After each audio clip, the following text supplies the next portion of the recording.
তো তুমি ঈদগাহার মাঠে যাবা না। যদি তুমি নামাজ রোজা না করো, তোমার জন্য ঈদের নামাজ পড়তে যাওয়া চলবে না। কিন্তু দেখবেন যারা নামাজ পড়ে না, রোজা করে না, ওরাই মনে হচ্ছে ঈদকে আগে টেনে নিয়ে আসবে, আর সবারই আগে কাতারে গিয়ে মালগোলা বসবে। আছে না নাই যারা বলুন? আপনাদের দিকে সব নাই? হ্যাঁ, শরীয়তের আইন যদি থাকতো, শরীয়তের আইন আছে, কিন্তু দেশের যদি আয়াত থাকতো, সমাজের যারা রোজা করেনি, রমজান মাসে দিনের বেলায় খেয়ে বেরিয়েছে সুস্থ শরীর নিয়ে, বাবা সমাজের আয়াত থাকলে তাদেরকে ঈদগাহার ময়দানে কমিটি ঢুকতে দিত না। কিন্তু বাবজি এখন তাদের দলেই লোক বেশি। কি বলছেন আপনারা বলেন? তাদের দলে লোক বেশি লাই, তাদের দলই লোক বেশি। আপনি বলতে যাবেন, আপনার ওপরে লাঠিও তুলে দেবে। আপনি বলতে যাবেন, আপনার ওপরে আপনার আক্রোশ হয়ে যাবে। হবে না, বিরোধী হয়ে যাবে।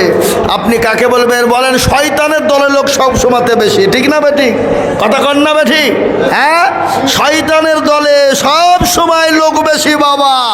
শয়তান যেখানে, শয়তানের দল বলো সেখানে। ঠিক না বেঠিক?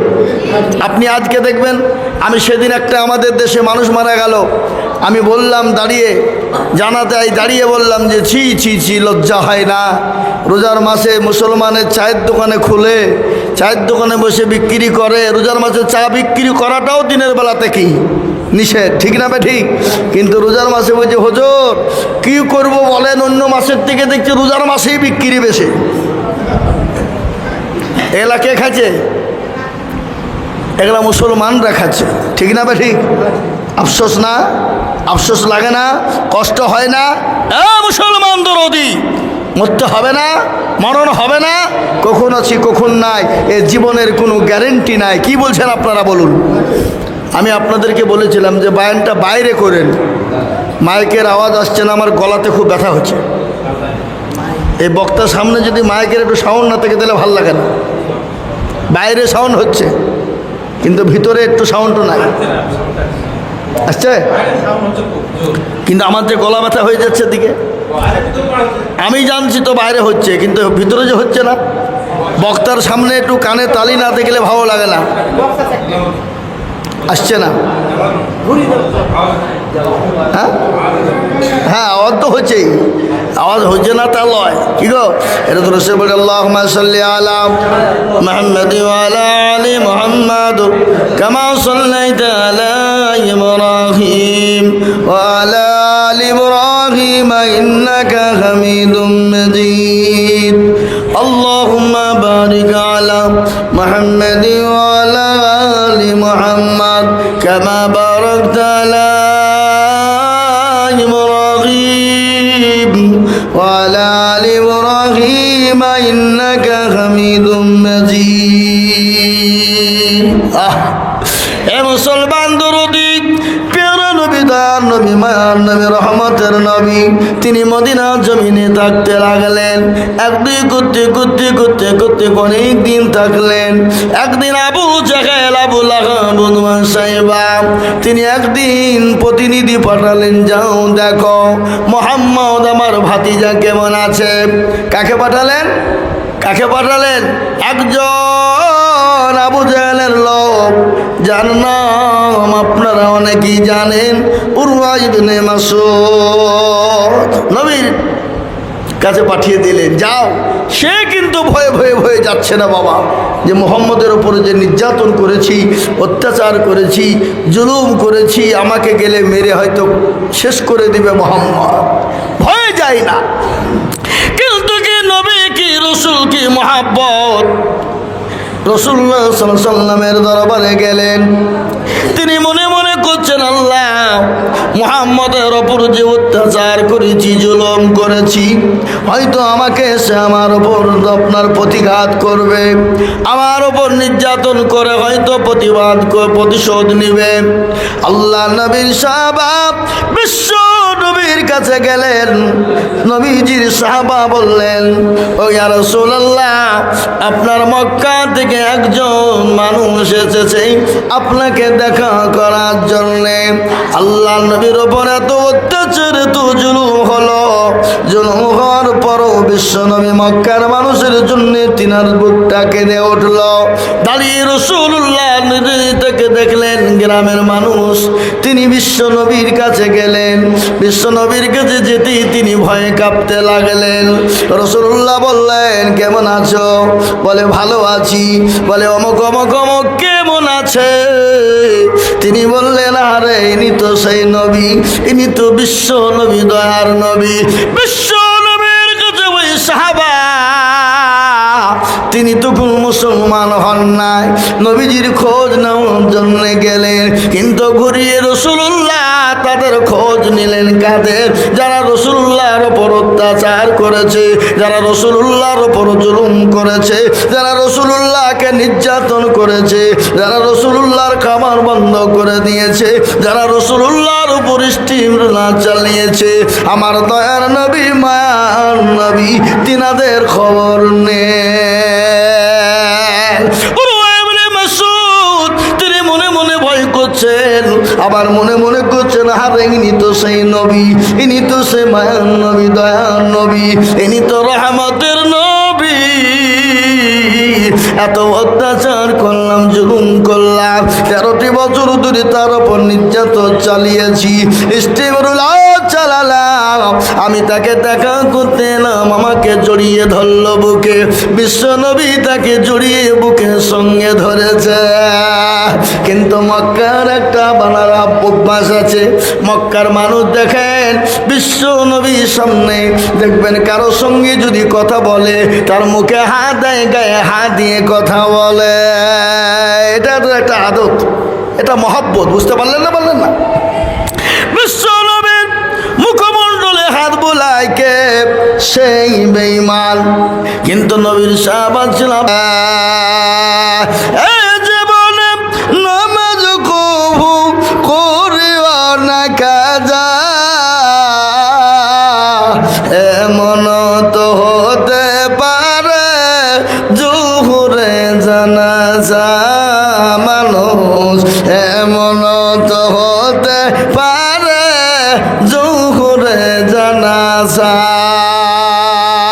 এ মুসলমান, জানাজা হতে পারে না।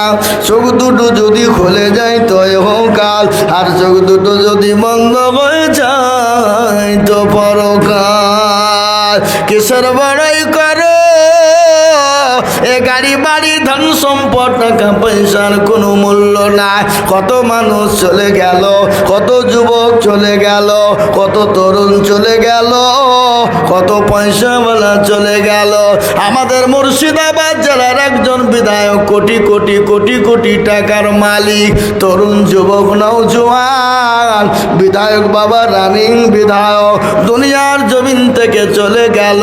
ও প্রথমে অসুস্থ, ডমকুল ডমকুল থেকে বহরমপুর, কলকাতায় নিয়ে যাওয়ার পর দুনিয়া থেকে চলে গেল। হাজার হাজার কোটি টাকার সম্পদ ফেলে চলে গেল।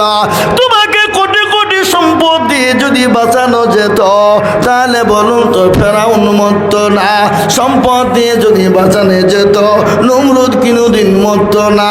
সম্পদ দিয়ে যদি বাঁচানো যেত, তোমাকে ওই আবু জেহেল কোনোদিন মরত না? তুমি দুনিয়ার মহাই পড়ে, গাড়ি বাড়ি টাকা পয়সা ধন দৌলতের লোভে পড়ে তুমি দুনিয়া থেকে যেতে হবে, এ চিন্তা তোমার ভাবনা না। ফজরে জামাত নাই, জোহরে নামাজ নাই, আসরে নাই, মাগরিবে নাই, এশায় নাই। বান্দারে, তোমার যদি মৌতের গাড়ি চলে আসে, আমি আপনাদের কাজকে বলি, কত যুবক, কত তরুণ, কত নওজোয়ান দুনিয়ার বুক থেকে চলে গেল, কত মানুষ মারা গেল। একটা ঘটনা আপনাদেরকে আমি শোনাই, আমার মুর্শিদাবাদ জেলারই ঘটনা। এই পার্শ্ববর্তী দেব, আপনার পার্শ্ববর্তী থানা, যে থানাটার নাম হলো বড়ুয়া থানা। আপনার 2019-এ লকডাউন হয়েছিল না? আপনার হয়েছিল কিনা লকডাউন? আপনার দিকে হয়েছিল না? সেই সময় একটি ছেলে সৌদি আরবে 5 বছর লাগাতার ছিল। বাড়ির গোটা ফ্যামিলি গিয়েছিল তাকে আপনার আনতে। কোথায়? ওই কলকাতা এয়ারপোর্ট। সেই মুসলমান দরদি আমার ভাইয়েরা, আল্লাহ ওয়ালারা আনন্দিত হয়েছিল। ও মুসলমান, বর্ধমান হয়ে ওই শক্তিগড়ের কাছে বাবা, বর্ধমান টাউন ঢোকার আগে এমন একটা অ্যাক্সিডেন্ট হয়ে গেল, তারা আর গোটা ফ্যামিলি রইল না। 5 বছর পরে দুনিয়া থেকে বাড়ি আসছিল, মা বাপকে নিয়ে আনন্দিতে ঈদ কাটাবে। ঈদ হলো না, সবাই দুনিয়ার বুক থেকে চলে গেল। তাই আমি বলবো বাপ, ও তরুণ যুবক, বাপ চলে গেছে, অনেকের ছেলে চলে গেছে, অনেকের মেয়ে, অনেকের জন্ম দুঃখিনী দরদিনী মা কবরে শুয়ে আছে না নাই? জোরে বলুন। যে মা এই ঈদের টাইম হলে আপনার জন্য পরিশ্রম যতই হোক না, কষ্ট হোক না কেন, ওই মা